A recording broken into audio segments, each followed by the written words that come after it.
Sir sir Kharge ಅವ್ರನ್ನ ಭೇಟಿಯಾಗಿ ದೆಹಲಿ ಈಗ ಬಂದು ಫುಲ್ ಬಿಸಿ ಇದ್ದೀರಾ? ಖರ್ಗೆ ಭೇಟಿ ಖರ್ಗೆ ಅವ್ರನ್ನ ಭೇಟಿಯಾಗಿದ್ರಿ.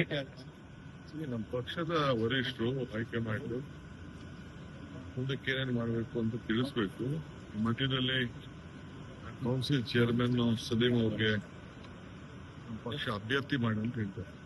ಅಭ್ಯರ್ಥಿ ನಿನ್ನೆ ಕೌನ್ಸಿಲ್ ಚೇರ್ಮನ್ ಬಂದು ಅಂತ ಮಾತಾಡಿದ್ರು, ರಾಜೀನಾಮೆ ಕೊಡ್ತೀನಿ ಅಂತ ಹೇಳಿದ್ರು. ಬಹಳ ಸಂತೋಷ ಅಂತ ಒಪ್ಕೊಂಡು ರಾಜೀನಾಮೆನೂ ಕೊಟ್ಟು ರಾಜೀನಾಮೆನೂ ಅಕ್ಸೆಪ್ಟ್ ಆಯ್ತು. ನಿಮ್ಮ ಮುಂದೆನೋ ಹೇಳಿದ್ರು. ಅದಾದ್ಮೇಲೆ ಗವರ್ನರ್ಗೆ ಹೋಗಿ ಒಂದು ಕಂಪ್ಲೇಂಟ್ ಕೊಟ್ಟಿದ್ದಾರೆ, ನನಗೆ ಬಲವಂತ ಮಾಡಿ ಮಾಡ್ತು ಅಂತ. ತಿರ್ಗಾ ಅವ್ರ ಅಪೋಸಿಷನ್ ಪಾರ್ಟಿಯವರು ಹೇಳಿದ್ದಾರೆ, ಕೆಲವೇನೋ ಕಾನ್ಸ್ಟಿಟ್ಯೂಷನ್ ಚೇಂಜಸ್ ಟೈಪ್ ಕ್ರಿಯೇಟ್ ಮಾಡ್ತಿದ್ದಾರೆ. ಗವರ್ನರ್ ಆಫೀಸ್ನ ಮಿಸ್ಯೂಸ್ ಮಾಡಕ್ ಹೊರಟಿದೆ. ಸೊ ನಾನೋಗಿ ಗವರ್ನರ್ಗೆ ಭೇಟಿ ಮಾಡಿದೆ. ನಾನು ಫಾದರ್ ಅವರು ಭೇಟಿ ಮಾಡಿ ಗವರ್ನರ್ ಹೇಳಿದ್ದೆ, ವಾಲಂಟಿಯರ್ ಆಗಿ ಕೊಟ್ಟಿದ್ದಾರೆ. ಇಲ್ಲ ಅವಿಶ್ವಾಸ ನಿರ್ಣಯ ಮಂಡನೆ ಮಾಡಕ್ಕೆ ನಮ್ಮವರೆಲ್ಲ ಸೈನ್ ಹಾಕಿ ಕೊಟ್ಟಿದ್ರು. ಬೇಡ ಅಂತ ಹೇಳ್ದ. ಪಾಪ ಅವ್ರು ಬಹಳ ಗೌರವದಿಂದ ಒಪ್ಕೊಂಡವ್ರು. ಅವರೇ ಕರೆದು ಅವರೇ ಟೈಪ್ ಮಾಡಿ ಕೊಟ್ಟಿದ್ರು. ಆಮೇಲೆ ಕೊನೆಗೆ ಅವ್ರದೇ ಆದಂತ ಅಭಿಪ್ರಾಯ ಬಂದಿದ್ದಾರೆ. ಸಾರಿ ಮಾಡಿದ್ರು. ದೊಡ್ಡ ಹಿರಿಯ ನಾಯಕರಿಗೆ ಅವರ ಬಿಜೆಪಿಯವರು ಹರಾಸ್ ಮಾಡ್ತಾ ಇದ್ದಾರೆ. ನಾನು ಅದನ್ನ ಎಲ್ಲ ಕಂಪ್ಲೀಟ್ ತಿಳಿಸಿದ್ದೇನೆ.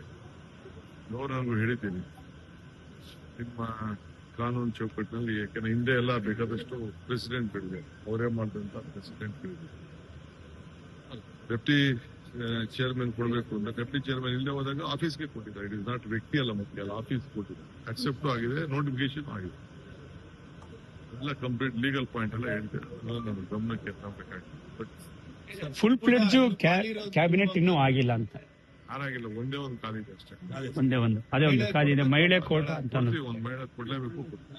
ಅದು ಯಾವಾಗ ಆಗ್ಬೋದು? ಒಂದ್ 2 ದಿನ ಅಥವಾ ಅದೇನು ಅಷ್ಟು ಅರ್ಜೆಂಟ್ ಏನಿಲ್ಲ. ಮಹಿಳೆ ಕೊಡ್ಬೇಕು, ಕೊಡ್ತೀವಿ.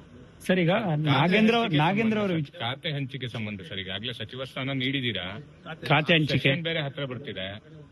ಇನ್ 3 ದಿನ, ನಾಳೆ 3 ದಿನ. ಎಷ್ಟು ದಿನ ಇತ್ತು, ಯಡಿಯೂರಪ್ಪನವ್ರು ಎಷ್ಟು ದಿನ ಇದ್ರು.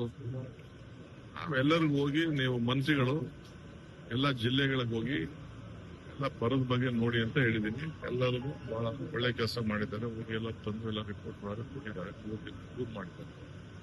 ಕೊಡ್ತೀನಿ ಅಂದ್ರೆ ಅಧಿವೇಶನ ಶುರು ಆಗ್ತಾ ಇದೆ ಶಾರ್ಟ್ಲಿ. ಅಷ್ಟೊತ್ತಿಗೆ ಬಿಡ್ರಿ ಸರ್. ನಾಗೇಂದ್ರ ಆಗ್ಲಿ ಎಲ್ಲದಕ್ಕೂ ಉತ್ತರ ಕೊಡ್ತೀನಿ. ಕೆಲಸ ಒಬ್ರೆ ಬೇಕಾ ಉತ್ತರ ಕೊಡ್ತೀನಿ. ಖಾತೆನೆ ಕೊಡ್ಬೇಕು ಅಂತ ಹೇಳಿ, ನಾಳೆನೆ ಕೊಡ್ಬೇಕು ಅಂತ ಹೇಳಿ ಒಬ್ಬನೇ ಎಲ್ಲಾ ಖಾತೆಗೂ ಈಗ ಕೊಡ್ತೀನಿ. ಇಲ್ಲ ಅಲ್ಲೇ ನೀವು ಒಬ್ಬ ಕೊಡ್ಬೇಕು, ನೀವು ಹೋಗ್ಬೇಕು. ಅದಕ್ಕೆ ಆಗ್ತದೆ ಕೆಲಸ. ಸರ್, ಈಗ ನಾಗೇಂದ್ರ ಅವ್ರ ವಿಚಾರದಲ್ಲಿ ನಾಗೇಂದ್ರ ವಿಚಾರದಲ್ಲಿ ಸ್ವಲ್ಪ ಗೊಂದಲಗಳಿರುವಂತದ್ದು, ಜೊತೆಗೆ ಅವ್ರ ಮೇಲೆ ಜಾಮೀನಲ್ಲಿದ್ದಾರೆ, ಜೊತೆಗೆ ಬೇರೆ ಬೇರೆ ರೀತಿಯಾದಂತಹ ಕೋರ್ಟ್ ಷರತ್ತುಗಳೆಲ್ಲ ಉಲ್ಲಂಘನೆ ಮಾಡಿದ್ದಾರೆ ಅನ್ನುವಂಥದ್ದು ಕೂಡ ಕೇಳಿ ಬರ್ತಾ ಇದೆ. ಯಾರ ಮೇಲೆ ಕೇಸ್ ಇಲ್ಲ ಈ ದೇಶದಲ್ಲಿ, ಯಾರ ಮೇಲೆ ಕೇಸ್ ಇಲ್ಲ. ಕುಮಾರಸ್ವಾಮಿ ಜಾಮೀನು ತಗೊಂಡಿಲ್ಲ, ಡಿ ಕೆ ಶಿವಕುಮಾರ್ ಜಾಮೀನು ತಗೊಂಡಿಲ್ಲ. ಎಷ್ಟು ಜನ ಮಂತ್ರಿ ಆಗಿದ್ದವರೆಲ್ಲ ಜಾಮೀನು ತಗೊಂಡಿರಲಿಲ್ಲ, ಈಗಿರೋರೆಲ್ಲ ತಗೊಂಡಿಲ್ಲ. ಎಷ್ಟು ಜನ ಕೇಸ್ ಕಾನೂನು ಉಲ್ಲಂಘನೆ ಮಾಡಿದ್ದಾರೆ ಅಂತ, ಷರತ್ತುಗಳ ಉಲ್ಲಂಘನೆ ಆಗಿದೆ ಅಂತ. ಕರ್ನಾಟಕ ಬಿಟ್ಟು ಹೊರಗಡೆ ಹೋಗಿದ್ದಾರೆ ಅಂತ ಸರ್. ನನಗೆ ಯಾವಾಗಲೂ ಗೊತ್ತಿಲ್ಲ, ನನ್ನ ಗಮನಕ್ಕೆ ಬಂದಿಲ್ಲ. ನಾವೆಲ್ಲ ಸರಿ ನೋಡಿದ್ದೀವಿ. ಅವ್ರ ಮೇಲೆ ಯಾವ್ದು ಉಲ್ಲಂಘನೆ ಆಯ್ತು ಅಂತ ಹೇಳಿ ಅವ್ರಿಗೆ ಯಾವ್ದೋ ಶಿಕ್ಷೆ ಕೊಟ್ಟು ಜೈಲು ಪರ್ಮನೆಂಟ್ ಆಗಿರುವಂತ ಯಾವ ಆದೇಶ ಕೊಟ್ಟಿಲ್ಲ. ಕಾನೂನು ಇದೆ, ಕಾನೂನು ನೋಡ್ತೇವೆ. ಅಪೋಸಿಷನ್ ಪಾರ್ಟಿಗೆ ಏನೋ ಸುದ್ದಿ ಬೇಕಲ್ಲ, ಚರ್ಚೆ ಮಾಡ್ತಾ ಇರ್ಲಿಕ್ಕೆ. ಸರ್, ಈಗ ಸುರ್ಜೇವಾಲಾ ಮತ್ತೆ ವೇಣುಗೋಪಾಲ್ ಭೇಟಿ ಆಗ್ತದೆ, ಬಂದಾಗೆಲ್ಲ ಭೇಟಿ ಮಾಡ್ತೀನಿ. ಈಗ ಸರಿ ಮಾಡ್ತೀನಿ, ನಾಳೆನೂ ಮಾಡ್ತೀನಿ, ನಾಳಿದ್ದು ಮಾಡ್ತೀನಿ, ಆಚೆ ನಾಳಿದ್ದು ಮಾಡ್ತೀನಿ, ದಿನ ಭೇಟಿ ಮಾಡ್ತೀನಿ. ದೆಹಲಿ ಎಷ್ಟು ದಿನ ಪ್ರವಾಸ ಸರ್? ದೆಹಲಿ ಪ್ರವಾಸ ಎಷ್ಟು ದಿನ ಸರ್? ಇವತ್ತು ಪ್ರವಾಸ ಇದೆ, ನಾಳೆ ಬೆಳಿಗ್ಗೆ ಕೋಲಾರ ಪ್ರವಾಸ. ಕೋಲಾರ